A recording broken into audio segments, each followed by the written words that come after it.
Hey, everybody. Welcome back to Executive Table Talk. My name is JT O'Donnell, founder and CEO of Work It Daily and host of today's podcast. We are back with Steve Barriault. He is one of our executive influencers for Work It Daily. And if you missed part one about building international markets, you definitely want to check that out. It's here in the LinkedIn feed. It's also over on our YouTube channel. But this is such a meaty topic. Steve was able to break it into two parts for us. So I really want to bring him up to the stage and start to get right into this because I know the 30 minutes is going to fly by. Hello, Steve. Hey, how's it going? So before we get started today, recap for everyone, the first four things that we went through in session one. What was going on there? What was the premise behind that? And set us up for today's learning. Sure. So in the part one, I went through some of the initial not the initial stages, but the initial phases that you should go through. Like, for example, doing some homework, research, the more you know, like the better prepared you are, like whenever you're going to these foreign markets, thinking about things like compensation, recruiting, also a mix of direct and indirect sales. So today, instead of speaking about these things, which are necessary, but now that we dealt with them, then let's have a little bit more fun and actually go there on site and make magic happen. I love it. I love it. So there you go, folks. A little overview that Steve presented for us. If you want to see those first four things, especially, I really love the part about doing your homework and just setting yourself up for success. Make sure you go watch part one. But now it's time to get directly into part two here. So let's talk about this idea of buy a new suitcase. What do you mean by that? So what I mean is that in my experience, it's very difficult to get anything done unless you regularly visit foreign markets. So there's this idea out there that, for example, if you have a reseller, it's okay, they're going to take care of business for you. Sorry, but that's not going to be the case. I mean, distributors are essentially partners, and partners work together. The best utilization of your time is from time to time to go there and to verify what's going on. And I have like 2 or 3 types of experiences there. And it tells you a lot about whether a partner or an employee is actually making progress.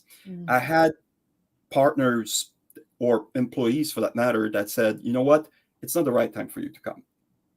And then they keep on telling you this. It's not the right time, things take time, it's complicated, blah, blah, blah, blah.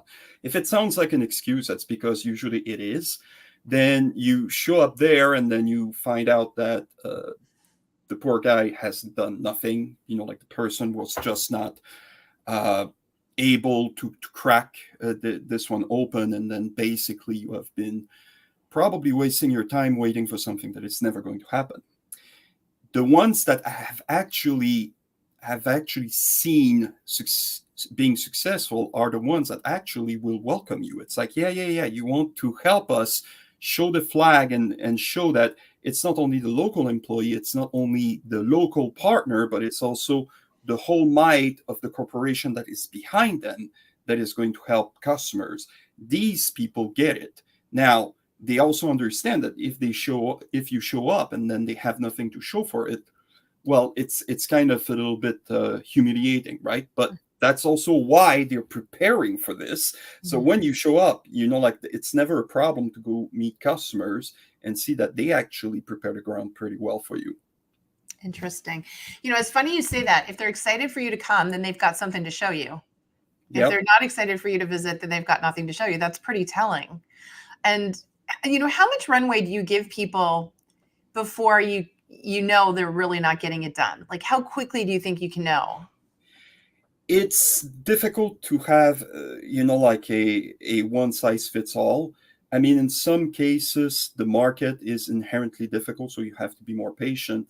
But at the same time, I would like to compare that to my spidey sense. If it smells like BS, it probably is, right? And then I would have less patience with somebody that is obviously trying to, to invent new excuses. On the other hand, I don't have a problem somebody to come to me and say, you know what, I don't have too much done, here's why. And then maybe that together, like 2 heads better than one, we're able to actually figure it out. It's like, okay, uh, what has been happening? I mean, what did the client say? Okay, well, maybe that there's a feature missing that we could maybe help you with. Another tell that I didn't put in there is like if somebody is always after prices and say, just give us discounts and that problem will go away. No, no, no, no. That's selling on price alone. That's rarely a good idea. Not in my Commoditization. field. Yeah. Yeah, makes total sense. That's great. That's great advice. All right, so let's talk about not forgetting the culture. Yeah. So there again, I have two kinds of experiences. Experience number one, I showed up one day in Malaysia, and it was a government entity that I was presenting in front of. And there was this lady that came. She was a senior director there. And I made a mistake of, well, not researching enough about the local culture. I thought I knew. I shook her hand. Guess what she did? She, okay, shook my hand. And then after that, she did a very weird gesture with her hand, meaning like, oh, I didn't mean to do that. And then other people in the room, they kind of saw this happening. It's like, Stephen, our culture, like it's not considered to be proper to shake a lady's hand. Now, I didn't know. That's the other thing that I would like to highlight. It's like people abroad have a pretty high tolerance for you to make those kind of political impairs. That's okay. They will forgive as long as you like, well, I'm sorry, and then maybe like crack a joke, a proper one, obviously, and then things are forgiven. On the other hand, I will give you my example in Korea. So after going there once, twice, three times, I started picking a little bit of the language. Not enough to order food, okay? But also enough to, crack a smile again. It's like I would answer, like 감사합니다 instead of thank you, and then talk to them about how much I love some of the Korean dishes, especially the ones that are moving on your plate. And then later on, the reseller, my good friend Kyung-il, came to see me. It's like, you know what? They were asking, like, how so is Steve actually knowing all of these things? And then they said, well, like he's showing here from time to time, right? And then he just learned.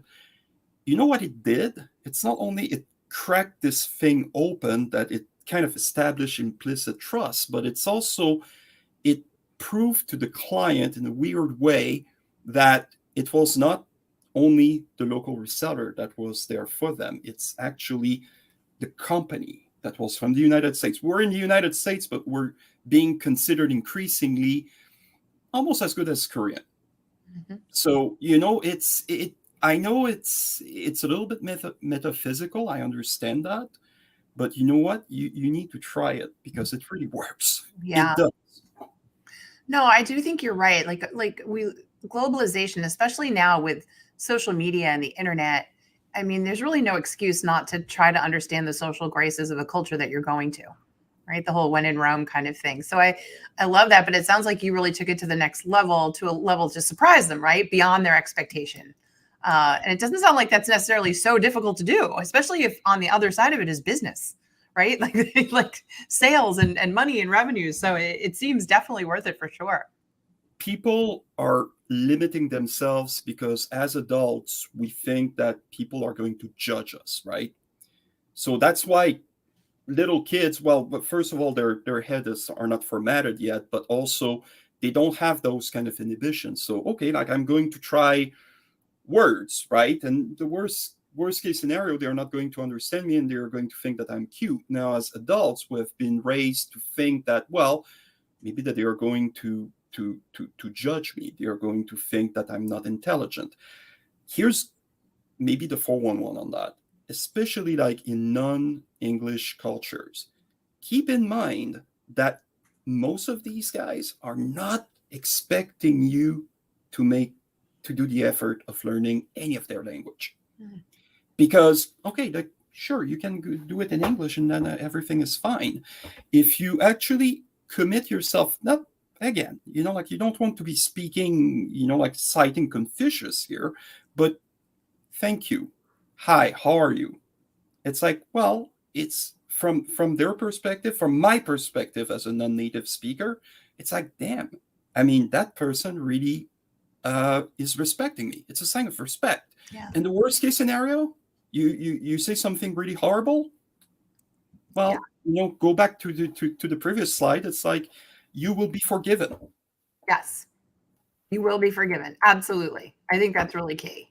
Yeah, At least you tried, exactly. and made an effort. I love that. I love that. Sorry. And so let me jump ahead to this, because that kind of leads to adapting an agile mindset. So in the same way that you're trying to broaden your horizons and be more inclusive, you're also talking here about, having some flexibility, I would argue, in the way that you approach that. Is this what we're talking about here?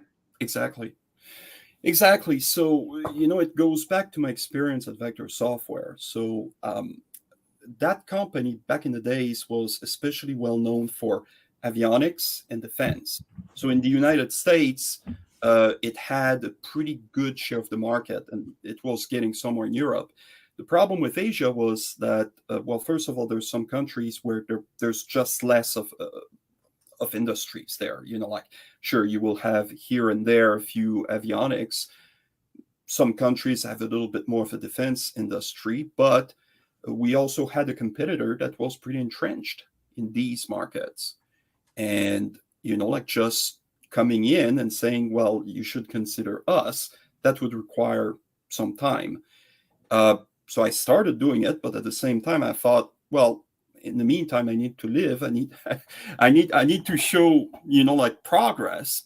And there was this thing happening in automotive. Like, they were just passing the new standard ISO 26262, which basically recommended, not mandated, but recommended a bunch of tests. And then we could plausibly be applied there. So the tool could actually be recycled to do just that. It was not an exact match, so there was a lot of things technically we needed to do, which I ended up doing because, like, I can do sales, but I can also do engineering on the side. Not only that helped us, grow the market there and establish a presence, but eventually other regions caught wind on that, and they said, okay, like, well, yeah, we can sell that tool to automotive in Europe, for example. And then we ended up, like, sales taking off in multiple geographies, which was great. That is amazing. So one question I have, and in fact, I want to bring it up onto the screen. I know we usually save questions to the end, but I think this one from Duncan is really valuable to maybe address right now. Okay. He says, hi, Steve. Is it possible to set up the new market without relocating yourself or a coworker? So, so far you've been talking about getting over there, understanding, but does it really lend itself to, like, this isn't going to work unless you have somebody entrenched there? No, I mean, that's not my experience so far. It's like, it's okay for you to be remote and to even administrate remotely and really remotely, as long as you don't fear traveling, and then you have a decent budget to do that. Depending on the country that you're in, then I will refer back to the part one regarding that, the direct and indirect mix. So depending on the country, like, sometimes it may be advantageous for you to get a local employee pretty early, but that local employee is going to need help. And even if you were to relocate there and be, just locally present, if you don't have anybody back home in the home office that is actually doing all the lobbying for you, that's that can be tough as well, right? Yeah. So you do need somebody on site eventually, the business to a higher level. But it's okay to start from remotely and make progress from there. And you also need to decide whether you're going to do it with an indirect partner, for example, or you're going to do it with an employee. And depending on the country you're entering, sometimes one is better than the other, and sometimes both options are available. That's interesting. Yeah, it really sounds like, and that's what I love about your part one and your part two here, is that you kind of, each step, you make a conscious decision, right? You map where you're going to go, somebody in person or not, those sorts of things. I really like that. So, and that leads to the conversation of striking the right balance. Let's talk about this. Yeah. So basically, you do need to be patient. I mean, things just don't happen overnight. In some countries, you definitely need more patience than in other countries. For example, in Japan, uh, companies there will consider you, but the barrier to entry is actually pretty high because again, they want to be able to say, "Hey, in my time of need, these folks are going to be there for me." And if you just arrive and you don't have somebody on site, then that barrier to entry is actually pretty high. Mm. So you need to be thinking about that. It's going to take some time, but you cannot say that it's an infinite length of time. So I had one reseller, frankly, that for 3 years, it was like in my case, it was somebody that inherited, and they said, yeah, it's going to happen, but then finally, when you show up, like, nothing's happening. It's like it's excuses, right? So you just have to be, like always weigh these two options. It's like, why am I not being successful here? Is that because we're actually planting the grains in the soil and then we're tilling this and it's just like has not happened yet? Or is that because we put together the wrong strategy? I mean, is what we're trying to accomplish not possible right now? Maybe the timing is wrong, or it's just like you have the wrong partners or you have the wrong employees.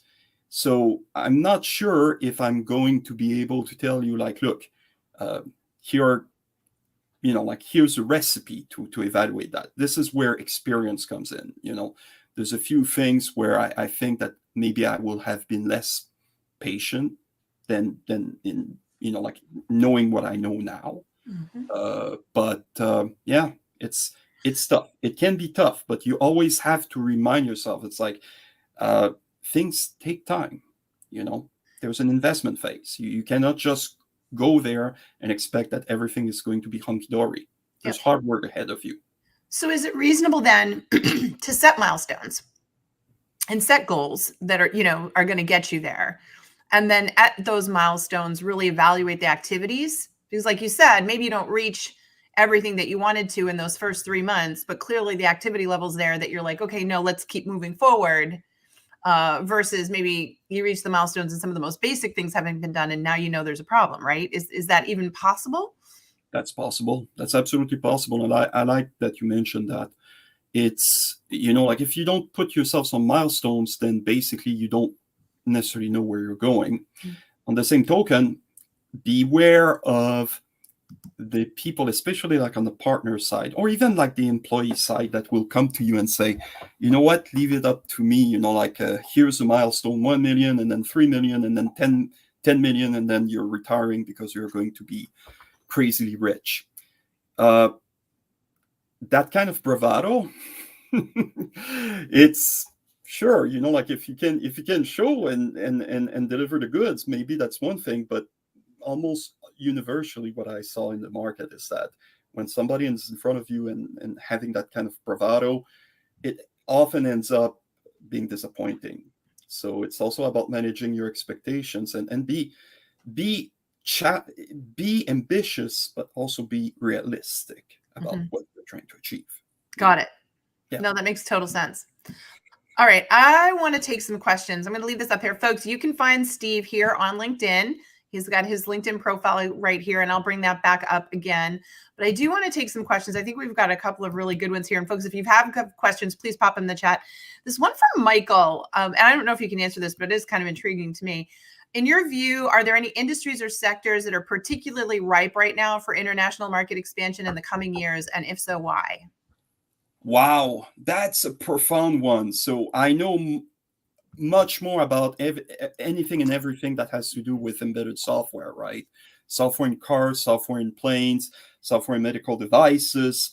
What I would say here is that, like my answer is not going to be exhaustive, Like, I really wish I knew, because then I know exactly where to put my money in the stock market and then become rich and retire, right?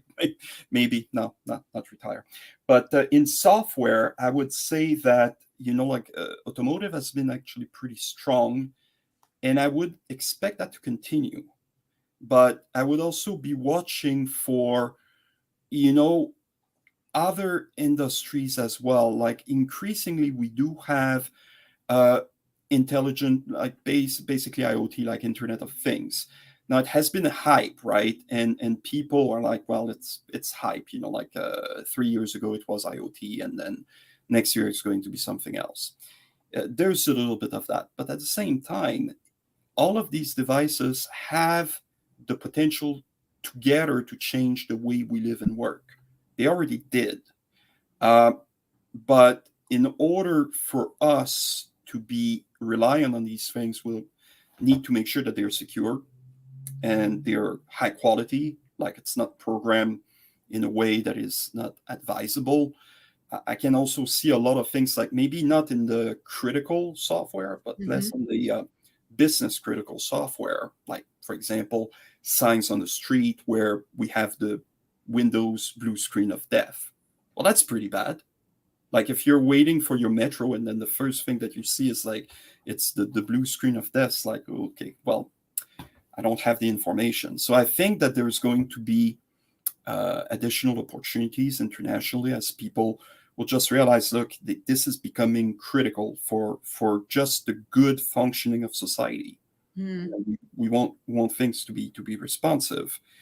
So I'm pretty sure that I didn't address the implicit question that Michael had. It's like, okay, where should I invest? But maybe other auditors can actually weigh in on that one. Yeah, I just think the question's interesting. I think for me, it triggered the thought that we've probably only scratched the surface of what can be done to break into other markets, right? Like, everyone starts their business in their home turf. Exactly. But we've never lived in a time like now where it's been so easier to drop geographic and economic boundaries, especially anything virtual. So I love that he asked that. He asked one additional question that I think is equally interesting. In your experience, what role does political instability play in creating hurdles for international business, and what strategies can companies employ to navigate those? That is one thing you want to be concerned about. Business rules, regulations, taxation are all really different in every country. You got to be mindful of that, don't you? Absolutely. Obviously, there's some countries where, it's a little bit more rocky right now. I'm thinking that in the case of China, it's going to resolve itself. For sure, I'm not saying that the United States and China will necessarily see eye to eye, but I think that there is also a realization at high political level that, both countries can benefit from one another. So, you don't need to be political allies in order to be business partners. But obviously, there's a few things. I mean, it's going to be challenging for a few years. I think that this is still going to work. Obviously, political stability sometimes is just a disruption. It's not necessarily you as an investor or as a business that necessarily are being, targeted, but you can get trapped. So, for example, one day I visited India, and the Supreme Court chose that very day to render a verdict about the status of a temple that had been claimed by 3 different religious groups.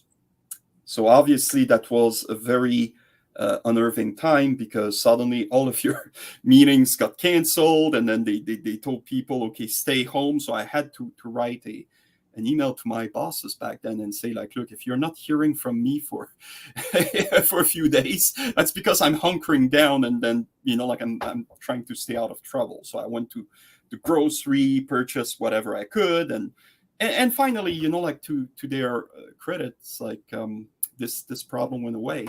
It's like they said, yeah, we should share it in 3 parts, and then nobody was happy, but nobody wanted to do anything rash. So and it's still like that. So sometimes you also get that type of event, or like you happen to be in Japan, and then okay, Fukushima happens. Yep, it totally makes sense. Yeah. I think it's fascinating. If you had let me ask you this: if you could roll out your perfect plan in a first year in a new market, right? And money wasn't an object, right? But doing it right and doing it efficiently. Question number one, how soon after the decision to go into that market would you try to go over and install and have a full-time person there? Would you do a full-time person or would you start with a reseller, in your opinion? Money's no object. Money is no object. I would say it depends on how critical you think that this is going to be for you, and what are the barrier to entries for new commerce. So, for example, in a case like Japan, I would say within the first 3 months, start both plans. Try to recruit somebody. Try to see what is available as far as resellers are concerned. Maybe that there are some countries like in Southeast Asia that you can service at the same time, right? It's like whenever you're in the area Yep. where you have more of a tactical play. Tactical plays, usually this is where you want your long-term reseller relationships to be, just because that you're not going to have the time to devote there, and you need to be a little bit more tactical about that. I would think India, it's definitely okay, I need somebody there, but that somebody needs to be, I would say, the right type of individual.